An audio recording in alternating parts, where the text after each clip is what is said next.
Hello everybody, my name is Ashwini Sharma and this is your daily guidance programme 3.0। आज आपका task 12 है और champions के लिए आज hydrostatic forces on plane and curved surfaces, ये आपको कम्प्लीटली इसको एक बारी पढ़ना है, इसके कॉन्सेप्ट सीखने हैं। बस आपको कन्वेंशनल क्वेश्चन प्रैक्टिस नहीं करने हैं इसके, ना तो आपको उनको देखना है ना सीखने की कोशिश करनी है, क्योंकि वो सिर्फ ईएससी मेंस के लिए इम्पोर्टेंट है। आप क्या करोगे, सिर्फ हाइड्रोस्टैटिक फोर्सेस के कॉन्सेप्ट सीखोगे कि मान लो हमारे पास फ्लूइड है, फ्लूइड की वजह से इस सरफेस के ऊपर कितनी फोर्स लग रही है, कहाँ पे ये फोर्स एक्ट करेगी, इसके अबाउट क्या मोमेंट होगा, इसके अबाउट क्या मोमेंट होगा, यहाँ पे कितनी फोर्स लगाएं कि इसको बैलेंस कर दे, यहाँ पे कितनी फोर्स लगाएं ताकि ये घूमे ना। ये सब चीज़ें बस कॉन्सेप्ट्स आपको सीखने हैं। लेकिन इन कॉन्सेप्ट्स को प्रैक्टिस करने के लिए आप सिर्फ ऑब्जेक्टिव क्वेश्चंस को प्रैक्टिस करोगे। आप कन्वेंशनल क्वेश्चन नहीं करोगे, नहीं तो सिर्फ टाइम वेस्ट होगा, वो आने कहीं पे है नहीं।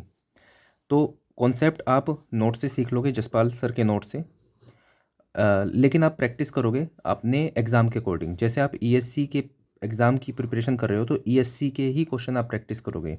Similarly SSC and similarly GATE, अपने आप जो भी एग्ज़ाम की प्रिपरेशन कर रहे हो उसके अकॉर्डिंग ही आप क्वेश्चन प्रैक्टिस करोगे। लेकिन कॉन्सेप्ट हर एक बच्चे को सीखना है इसका। प्लस पिछली बार आपने फ्लूइड प्रेशर एंड मेजरमेंट के चैप्टर को पढ़ा था और पहली बार ही सीखने की कोशिश की थी।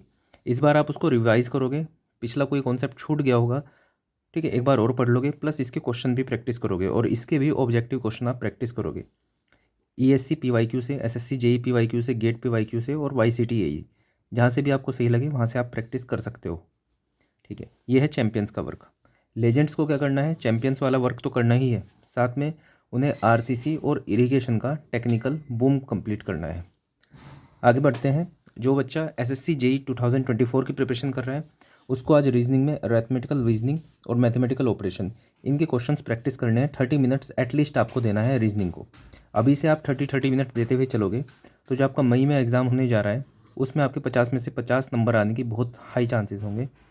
50 नहीं भी आए तो 48 के आसपास आप नंबर ले आओगे और ये आप 45 मिनट से पहले आप वो 50 क्वेश्चन कर दोगे। लेकिन वो तभी हो पाएगा जब आप आज से इन चीज़ों की प्रैक्टिस करोगे। साथ ही में अगर आपके एग्ज़ाम का पार्ट एप्टीट्यूड भी है तो आप simple interest and compound interest के क्वेश्चंस प्रैक्टिस करोगे।